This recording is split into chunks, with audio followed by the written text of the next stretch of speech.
ujian akhir materi untuk yang akan kita kerjakan sampai nanti sebelum UAS. Itu tentang SPT tahunan WP badan. Ya.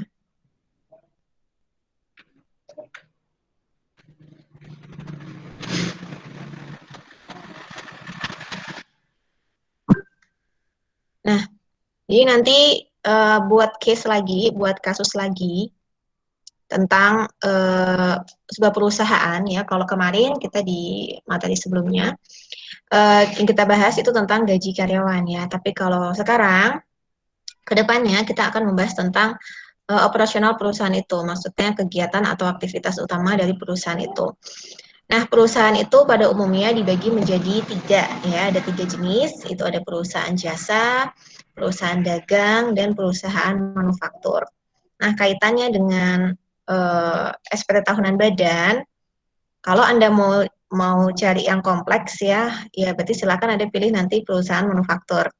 Tapi kalau mau cari yang tidak terlalu kompleks, karena nanti kaitannya dengan pelaporan SPT tahunannya, dan berarti Anda harus buat laporan keuangan, ya.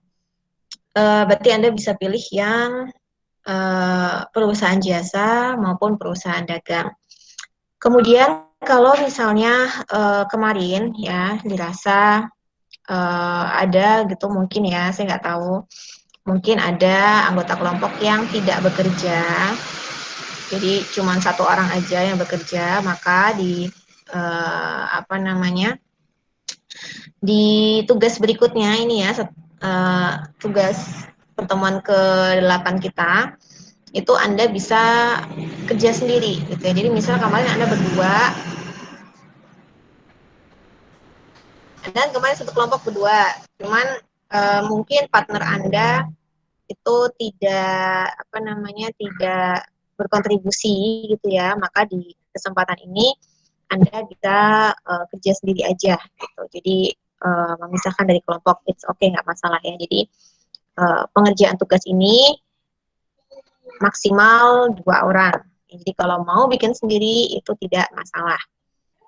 Oke, kemudian berkaitan dengan tugas kita tadi ya, karena nanti ujungnya adalah Anda membuat SPT tahunan ya, apa namanya, tentang peredaran badan.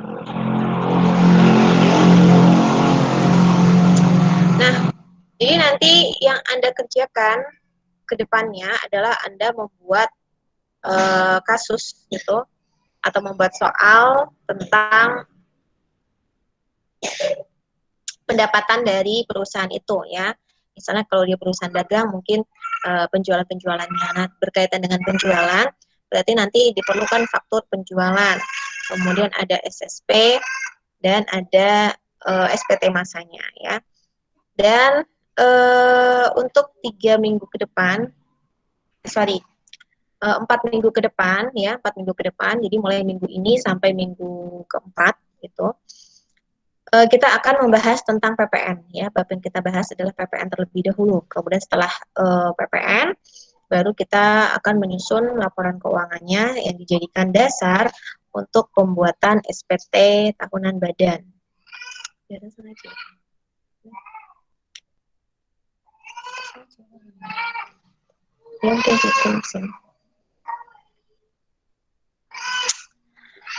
Gitu ya. Jadi tidak wajib kelompoknya sama seperti kemarin. Kalau mau apa namanya, kalau mau bikin kelompok baru, it's okay, nggak masalah. Atau mau single fighter ya, kerja sendiri, itu juga boleh.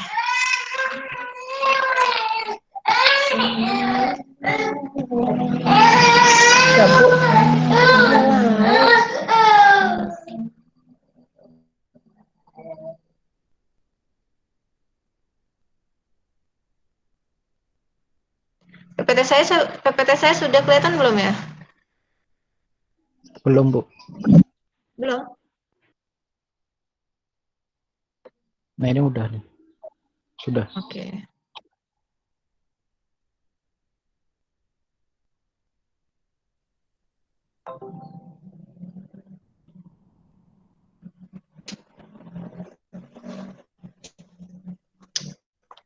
Ya, jadi kita pahami dulu ya konsep dari PPN.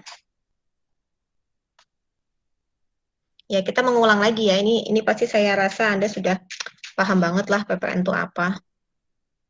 Sudah pernah dipelajari ya di mata kuliah perpajakan 2, mungkin untuk perpajakan 1. Kemudian PPN juga apa istilahnya ada di kehidupan kita sehari-hari ya. Kalau PPh 21 kan Anda mungkin belum mengalami karena belum bekerja, atau mungkin ada yang sudah bekerja sehingga sudah dipotong PPh 21 jadi sudah ada bayangan. Tapi kalau PPN saya rasa baik Anda sudah bekerja atau belum, Anda pasti pernah belanja ya. Jadi di belanjaan Anda pasti kalau Anda lihat stoknya itu ada tentang PPN.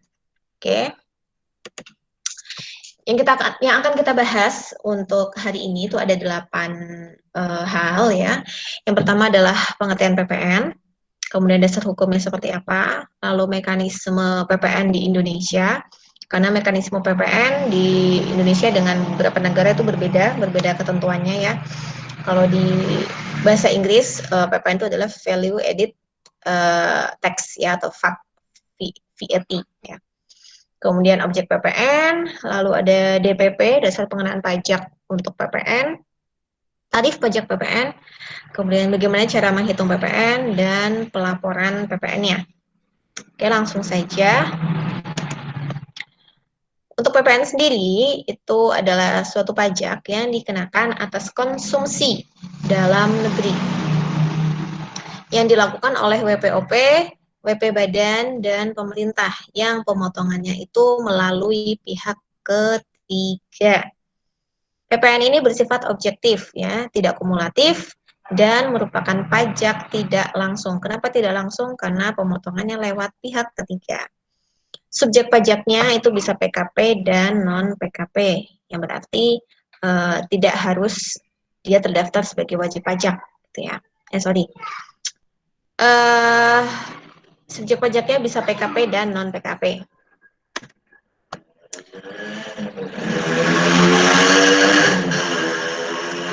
Oke, berikutnya dasar hukum. Ada 3 dasar hukum ya. Jadi dasar hukum yang utama atau yang pertama kali dibuat adalah Undang-Undang Nomor 8 tahun 83.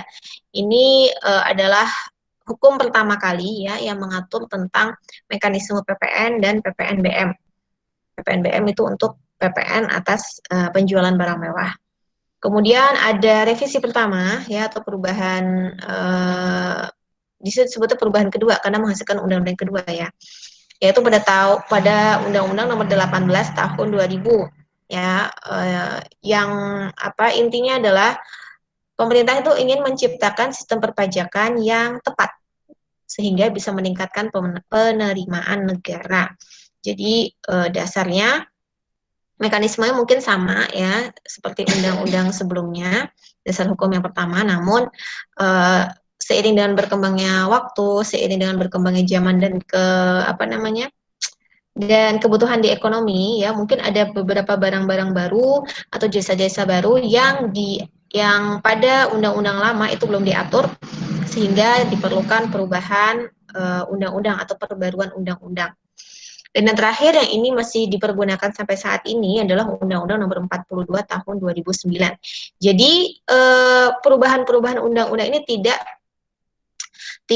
menghapus undang-undang yang lama. Jadi ada undang-undang yang lama, kemudian ada perubahan-perubahan ekonomi, mungkin ada perubahan kondisi sosial, perubahan kondisi politik gitu ya, sehingga diperlukan adjustment ya, atau diperlukan penyesuaian ya terhadap undang-undang yang berlaku sehingga di-upgrade gitu undang-undangnya ya, peraturannya. Nah, yang perubahan ketiga ini itu ditujukan oleh pemerintah agar menciptakan sistem perpajakan yang lebih sederhana. Kemudian mekanisme PPN di Indonesia, yang pertama PKP melakukan penyerahan barang kena pajak atau jasa kena pajak. Nah, PKP ini wajib memungut PPN dari pembeli atau penerima BKP-JKP sebesar 10% dari harga jual atau penggantian dan membuatkan faktur pajaknya sebagai bukti pemungutan. Jadi kalau Anda itu misalnya beli barang atau Anda membeli jasa ya, kemudian Anda dipotong ya, dipotong PPN, tapi Anda tidak menerima faktur pajak, berarti PPN yang Anda bayarkan itu pasti tidak akan sampai ke pemerintah ya, tidak akan sampai ke kas negara. Jadi pastikan kalau memang Anda dipotong PPN, Anda disuruh membayar PPN, ya Anda harus terima faktur pajaknya. Berikutnya, PPN yang tercantum dalam faktur pajak merupakan pajak keluaran bagi PKP penjual yang sifatnya pajak itu harus dibayar. Masih ingat ya, kalau PPN, kalau membahas PPN pasti ada pajak PPN masukan dan PPN keluaran. Lalu pada waktu PKP tersebut melakukan pembelian atau perolehan BKP CKP yang dikenakan PPN, PPN itu menjadi pajak masukan yang sifatnya adalah pajak dibayar di muka sepanjang BKP atau JKP yang dibeli itu berhubungan langsung dengan kegiatan usahanya. Jadi sebagai PKP pembeli ya, ketika sudah membayar pajak maka itu menjadi pajak masukan. Lalu untuk setiap masa pajak ya, setiap masa pajak berarti tiap bulan. Jika jumlah pajak keluaran itu lebih besar dari pajak masukannya, maka selisihnya harus disetor ke kas negara. Paling lama atau paling lambat itu adalah akhir bulan berikutnya setelah berakhirnya masa pajak. Dan sebaliknya, jika jumlah pajak masukannya itu lebih besar dari pajak keluaran, maka selisihnya bisa dikompensasi atau direstitusi. Jadi ini udah hukum di semua pajak ya, kalau pajak terutangnya itu lebih kecil daripada pajak yang sudah terlanjur dibayarkan, maka atas selisihnya itu bisa dilakukan dua hal, restitusi atau kompensasi. Masih ingat ya, kompensasi itu apa, restitusi itu apa ya, harus ingat. Lalu yang kelima, PKP wajib menyampaikan SPT masa PPN setiap bulan ke kantor pelayanan pajak KPP terkait. Paling lama adalah akhir bulan berikutnya setelah berakhirnya masa pajak. Jadi diketahui bahwa SPT atau PPN itu harus dilaporkan setiap masa atau setiap bulan. Berikutnya adalah objek PPN. Ya, ada 7 di sini. Yang pertama, penyerahan barang kena pajak dan jasa kena pajak yang berada dalam daerah pabean yang dilakukan oleh pengusaha. Yang kedua, impor barang kena pajak. Yang ketiga, pemanfaatan barang kena pajak tidak berwujud dari luar daerah pabean di dalam daerah pabean. Yang keempat, pemanfaatan jasa kena pajak dari luar daerah pabean di dalam daerah pabean. Yang kelima, ekspor barang kena pajak berwujud atau tidak berwujud dan ekspor jasa kena pajak oleh pengusaha kena pajak. Yang keenam, itu adalah kegiatan membangun sendiri bangunan dengan luas lebih dari 200 meter persegi yang dilakukan di luar lingkungan perusahaan dan atau pekerjaan oleh orang pribadi atau badan yang hasilnya digunakan sendiri atau pihak lain. Nah, ternyata kalau misalnya Anda itu membangun rumah atau melakukan renovasi atas rumah ya, yang luas bangunannya itu lebih dari 200 meter persegi, maka Anda kena pajak PPN gitu ya. Baik itu dilakukan oleh orang pribadi maupun atas nama perusahaan.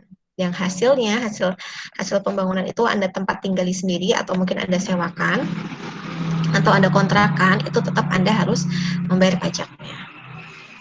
Lalu yang ketujuh, penyerahan aktiva yang menurut tujuan semula tidak untuk diperjualbelikan. Zahra ya Allah, enggak tahu sana dulu. Penyerahan aktiva yang menurut tujuan semula tidak untuk diperjualbelikan. Sepanjang pajak masukan yang dibayar pada saat perolehan aktiva tersebut boleh dikreditkan. Nah, ini adalah beberapa hal yang dia tidak dikenai PPN ya. Yang pertama, barang hasil pertambangan atau pengeboran, misalnya minyak mentah, asbes, batu bara, gas bumi, dan lain-lain. Yang kedua, barang kebutuhan pokok atau sembako, ya, sembako itu tidak dikenai pajak. Ya, jadi silakan misalnya Anda belanja di Superindo, ya, Anda belanja beras, Anda belanja sayur, Anda belanja mungkin ada sabun, sampo, nanti di struknya ya di apa namanya? Ya, struk penjualannya itu nanti ada keterangannya PPN dan ada keterangannya yang bebas PPN. Nah, untuk tadi kan saya bilang ya, kalau untuk PKP yang dia itu apa namanya memotong pajak ya dari memotong PPN dari pembeli, maka dia harus menerbitkan faktur pajak. Nah, bagi beberapa hal atau beberapa WP seperti misalnya apa Indomaret, kemudian ada Superindo gitu ya. Faktur pajak dia itu boleh berasal dari struk penjualannya gitu ya.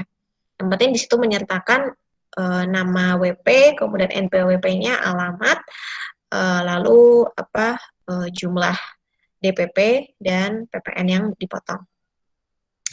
Berikutnya adalah Zahra.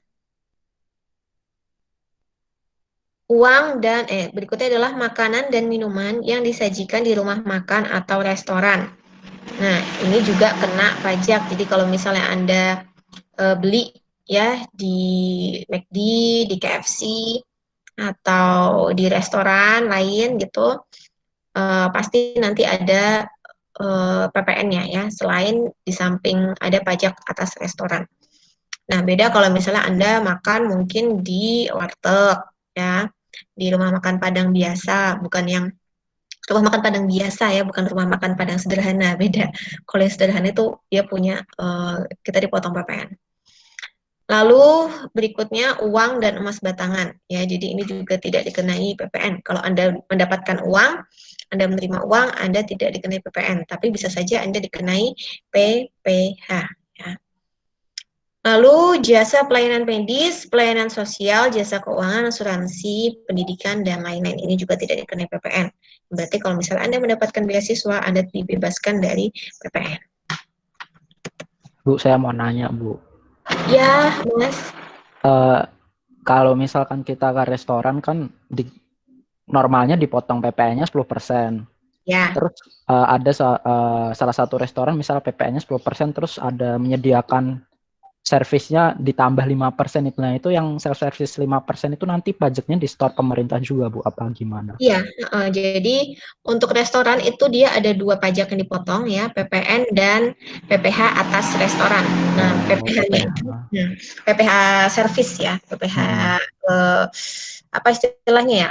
Ya atas kenikmatan yang kita dapatkan. Dan untuk besar PPH restoran, PPH tadi ya, servis tadi itu berbeda tiap daerah karena kalau PPN itu nanti disetornya untuk kas negara, kas pusat, Mm-mm. pemerintah pusat.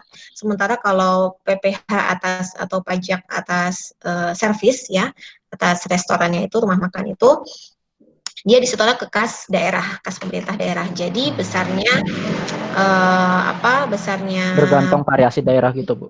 Enggak pasti mm, 5%. ya, gitu ya. Oke. Jadi ada yang 5%, ada yang 10%, ada yang 15%, itu tergantung kebijakan dan peraturan pemerintah daerah masing-masing. Dan biasanya semakin apa ya, semakin tinggi suatu daerah itu menjadi objek wisata, itu biasanya juga pajak atas daerah tersebut juga semakin tinggi. Baik, Bu. Selain itu juga pajak-pajak servis ini diberikan di karaoke ya, tempat karaoke, kemudian hotel, itu juga dia masuknya ke pajak daerah nantinya. Gitu Mas. Baik, Bu. Terima kasih, Bu. Oke. Lanjut ya kita ke DPP.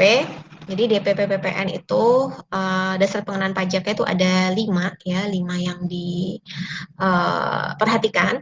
Pada umumnya yang pertama adalah PPN itu dikenakan atas harga jual. Harga jual ini berarti dari penjualan barang kena pajak. Kemudian yang kedua atas penggantian. Penggantian ini istilahnya adalah harga jual dari jasa kena pajaknya ya. Karena jasa itu kan tidak terlihat ya, tidak bisa diukur ya, makanya tidak apa namanya istilahnya bukan harga jual tapi nilai penggantian. Kemudian atas ekspor JKP atau ekspor BKP tidak berwujud. Lalu berikutnya adalah nilai impor ya. Jadi dasar pengenaan pajaknya adalah impor barang kena pajak, berapa nilainya. Ini sudah kita pelajari di perpajakan 2 atas PPh pasal 22. Ya. Kemudian nilai ekspor. Nilai ekspor ini ditentukan oleh eksportir, yang berarti perusahaan-perusahaan Indonesia yang mengekspor barang-barang dagangnya, produk-produknya ke luar negeri. Nah, DPP-nya dari mana? Dari nilai yang ditentukan oleh eksportir. Kemudian nilai lain yang diatur oleh Menteri Keuangan. Ya. Jadi di situ bisa kita lihat. Jadi sama aja ya.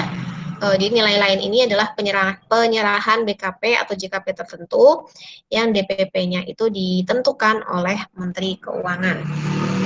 Penentuannya apakah bisa dari harga jualnya, atau dari harga nilai penggantiannya, atau dari nilai impornya, nilai ekspornya, dan lain-lain. Ya.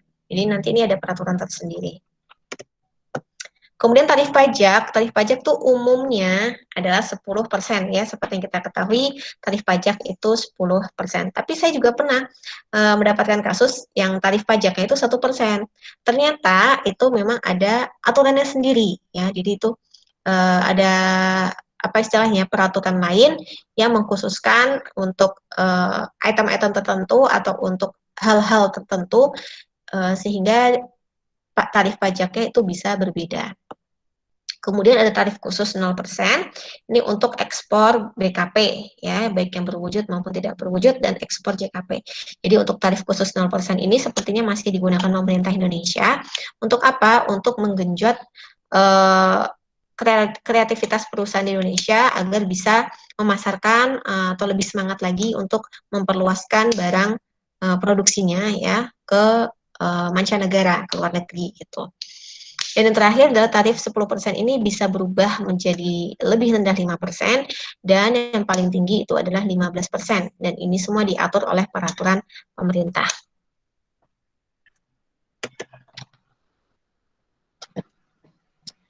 Berikutnya adalah cara perhitungan PPN. Ini gampang sekali ya. Ya, kita mau menghitung pajak apapun akan sangat mudah kalau dua hal ini diketahui. Yang pertama tarifnya, dan yang kedua DPP-nya. Udah, itu aja. Jadi cara menghitung semua pajak ya di Indonesia ini adalah tarif dikali DPP. Hanya saja penentuan DPP-nya kadang tuh yang bikin mumet ya. Kalau kita kemarin pajak 21 DPP-nya macam-macam ya, ada yang 0 sampai 50 juta, kemudian di atas 50 juta sampai 250, 250 sampai 500, sampai di atas 500 juta, itu semua namanya DPP. Kemudian ada pensiun, ada yang 0 sampai 50 juta, ada yang lebih dari 50 juta, itu juga namanya DPP. Nah, di PPN ini DPP-nya tadi ada 4 hal ya, dan yang kelima adalah yang ditentukan oleh Menteri Keuangan. Jadi intinya seperti itu. Pajak itu perhitungannya adalah tarif dikali DPP. Karena belum tentu harga jual itu menjadi DPP, itu belum tentu. Berikutnya tentang pelaporan PPN ya. Jadi PPN itu harus dilaporkan secara masa atau bulanan sehingga ada SPT masa PPN. Ya, paling lama dilaporkannya kapan? Pada akhir bulan berikutnya setelah berakhirnya masa pajak, dan biasanya ini bulan Oktober ya, bulan Oktober tanggal 26. Tanggal 26. Berarti pelaporan paling lambatnya adalah tanggal 20 bulan berikutnya ya. Berarti 20 bulan Desember. Kenapa bulan Desember gak bulan November? Karena pelaporan masa pajak itu per tanggal 20 setiap bulannya ya. Jadi paling telat pelaporannya itu tanggal 20. Kalau Anda punya transaksi di tanggal 21 ya, maka pelaporannya itu dari 21 sampai 20 itu diakumulasi hingga ke bulan berikutnya gitu. Mumet ya. Berikutnya di dalam SPT masa PPN itu terdiri dari induk SPT masa PPN dengan form 1111 ya. SPT masa PPN itu bisa berbentuk formulir kertas atau hard copy dan bisa berbentuk dokumen elektronik. Nah, kalau sekarang sih karena kita semua sudah by system ya, apa namanya, pemerintah kita sekarang sudah canggih, paperless gitu kan, jadi memang semua sudah by elektronik sehingga SPT PPN pun sekarang berubah menjadi ISPT PPN. Hanya saja nanti kita untuk apa kegiatan belajar kita masih menggunakan paper ya, jadi tidak paperless tapi based on paper. Jadi kita juga masih menggunakan form-form hardnya gitu. Berikutnya, selaku pengusaha kena pajak atau PKP, Anda wajib menyampaikan SPT masa PPN dalam bentuk dokumen elektronik ya. Ini untuk sekarang ini. Kemudian aplikasi yang digunakan untuk SPT masa PPN itu adalah ISPT atau e-faktur. Jadi e-faktur itu adalah Anda membuat faktur penjualannya atas BKP maupun JKP, kemudian dari e-faktur itu direkap ya, kemudian dimasukkan data-datanya ke dalam ISPT. Tapi tenang aja, kita tidak membuat atau kita tidak mengisi menggunakan aplikasi ya, karena di aplikasi itu semuanya sudah tersistem, jadi Anda menginput di awal itu bisa sampai di akhir, tapi Anda tidak tahu proses bagaimana angka itu terjadi. Nah, yang kita lakukan nanti adalah kita akan menghitung atau kita akan mengetahui bagaimana proses input menjadi outputnya. Jadi tidak ujuk-ujuk Anda input ketemu output, tapi Anda harus tahu tengah-tengahnya, proses yang terjadi di dalamnya gitu ya. Aplikasi ini bisa Anda dapatkan ya di website resmi ya Direktorat Jenderal Pajak, atau bisa langsung ke KPP ya, atau KP2KP. Nah, kalau ke KPP maka Anda sebaiknya langsung membawa laptop ya, karena nanti akan diinstal oleh pihak KPP dan kita bisa minta untuk diajari cara pembuatannya gitu. Lanjut, untuk pelaporan PPN, SPT masa PPN 1111 ini dilampirkan dalam bentuk dokumen elektronik wajib ya, dengan seluruh lampiran SPT dalam bentuk dokumen elektronik yang dibuat dengan tata cara yang sudah diatur oleh Direktorat Jenderal Pajak. Nah, kalau Anda tidak pernah membuat SPT hardnya ya, atau SPT sebelum elektronik ini Anda belum pernah buat, jadi ketika Anda bikin elektroniknya Anda bingung karena data ini kok bisa muncul sekian angkanya itu dari mana, Anda nggak ngerti prosesnya. Karena kalau lewat dokumen elektronik, memang semua sudah diolah oleh sistem, jadi ketika Anda input, langsung keluar outputnya. Tapi proses di dalamnya seperti apa, Anda nggak paham. Oleh karena tesnya ya, jadi ketika Anda mungkin sudah kerja, Anda tahu, oh output ini hasilnya tuh karena proses yang seperti ini, saya sudah pernah mengerjakannya gitu. Lalu, PKP wajib melaporkan daftar pajak keluaran atas penyerahan dalam negeri dengan faktur pajak dalam SPT masa PPN 1111 pada form 1111 A2. Jadi, ketika Anda melaporkan PPN, Anda harus menyertakan bukti faktur pajaknya ya. Untuk masa pajak yang sama dengan tanggal faktur pajak dibuat. Sedangkan atas pajak masukan yang menurut ketentuan peraturan perundang-undangan di bidang perpajakan itu bisa dikreditkan, namun tidak dilakukan pengkreditan.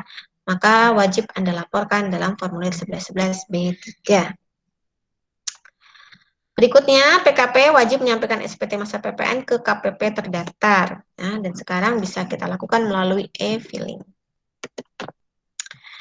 Kemudian PPN ini tidak berdiri sendiri ya, jadi PPN itu tidak bisa tidak bisa dipotong pajaknya sendiri, pasti selalu berkaitan dengan penyerahan barang kena pajak atau jasa kena pajak. Nah, atas penjualan BKP dan JKP ini pasti menimbulkan pajak penghasilan, entah itu pasal 22 atau 23 atau 24, tergantung dari jenis barang kena pajak atau jasa kena pajaknya. Sehingga kesimpulannya adalah PPN ini akan berkaitan dengan PPh pasal 22 dan 23.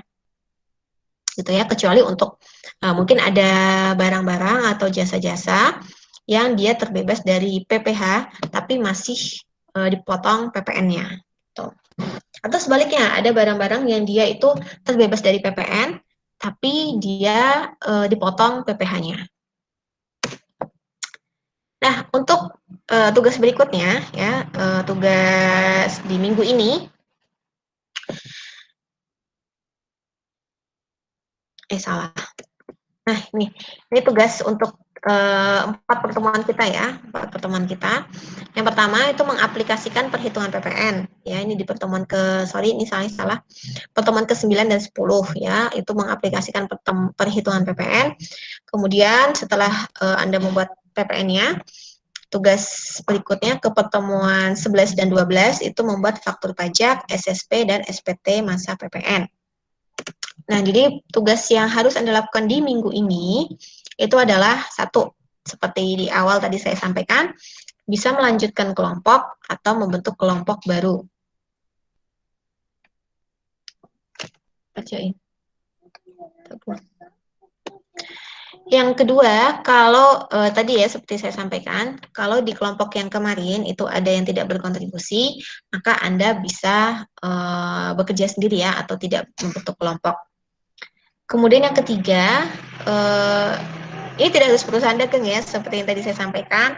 Jenis perusahaan itu ada 3, ada perusahaan manufaktur, ada jasa, ada dagang.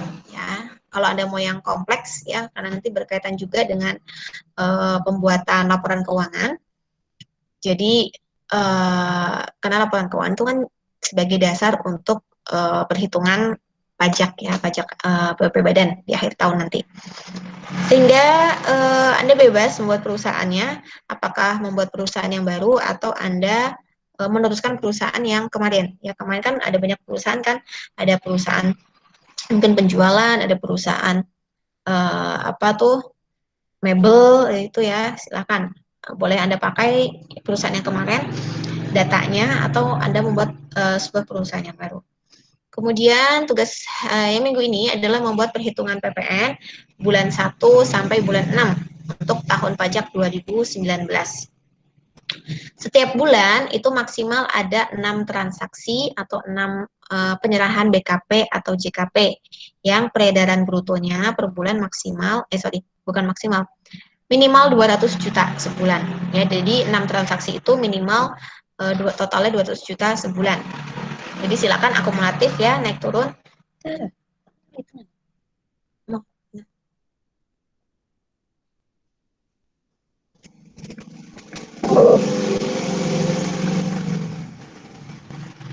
Kemudian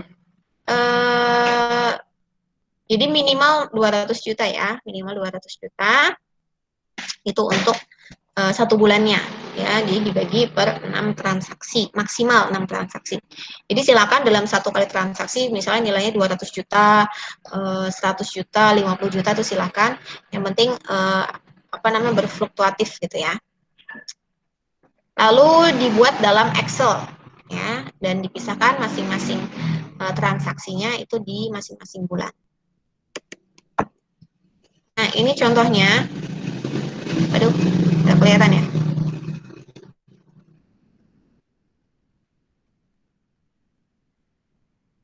Contohnya ya. Oke. Contohnya ini saya beri contoh simple. Karena tadi saya sampaikan ke atas penyerahan atau atas transaksi perusahaan itu pasti ada berkaitan antara PPN dengan PPh pasal 22 dan 23.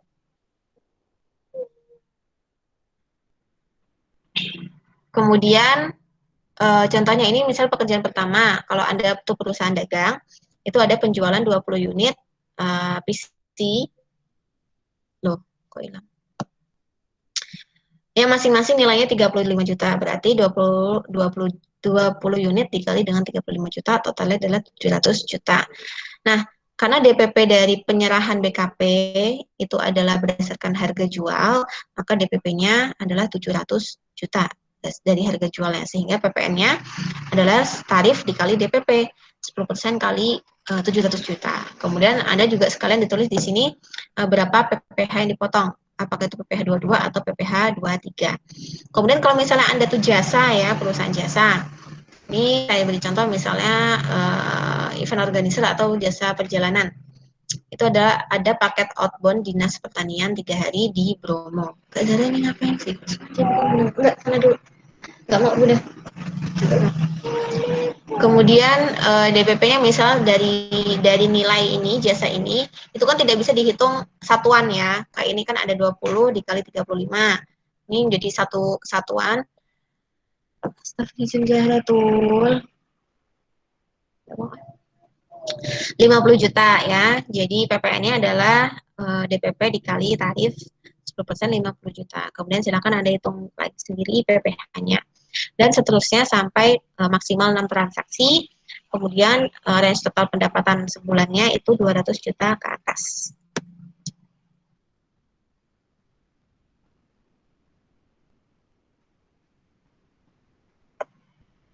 Oke.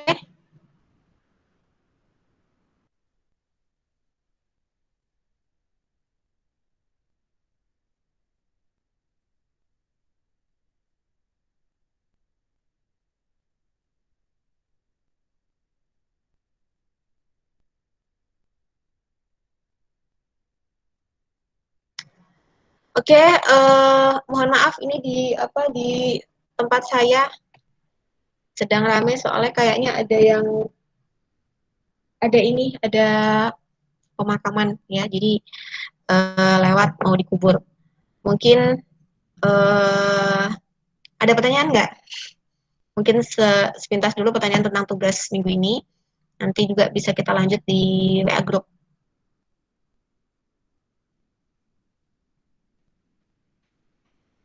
Paham untuk tugasnya di minggu ini? Paham, Bu. Oke. Paham, Bu. Ya, gitu ya. Untuk meet kita hari ini. Bu, PPT-nya belum bisa di-download ya dari e-learning. Gimana, Mas? PPT-nya belum bisa di-download di e-learning ya? Belum. Okay. Nunggu jam 3 ya. Oke, Bu. Nah, gitu ya. Oke. Ya kita nanti lanjut ya diskusi seperti biasa lewat WA Group. Kalau ada kesulitan-kesulitan silakan. Intinya kalau menurut saya untuk tugas kita yang UAS ini lebih mudah ya, karena patokannya nggak sebanyak kemarin pas PPH pasal 21 ya, ribet karena banyak hal yang harus diperhatikan, yang harus dibuat. Kalau ini menurut saya relatif sederhana. Relatif lebih mudah dibanding pasal 21 maksudnya ya. Oke, kalau Bu, maaf gimana Mbak? kalau pengerjaan kelompok maupun individu itu nilainya sama atau beda, Bu? Sama. Gimana? Oh, ya, terima kasih. Nah, kan kalau kelompok juga misalnya saya kasih nilai 80, ya berarti dua-duanya dapat 80. Kan saya kan nggak tahu kan maksudnya mana yang paling berkontribusi, mana yang tidak kan saya nggak tahu. Yang penting kemarin itu saya tahunya dalam bentuk kelompok hasil akhirnya seperti apa. Kalau hasil akhirnya misalnya 100, saya ngasih 100 ke dua-duanya gitu. Ya, Bu, makasih ya, Bu. Oke. Gitu ya. Ada lagi pertanyaan? Cukup? Oke, kalau cukup kita akhiri ya. Semangat. Jangan lupa selalu berpedoman pada buku perpajakan atau peraturan perpajakan terbaru gitu. Assalamualaikum warahmatullahi wabarakatuh. Selamat siang. Waalaikumsalam. Waalaikumsalam. Waalaikumsalam warahmatullahi wabarakatuh. Terima kasih, Bu. Ya, saya tak lift duluan.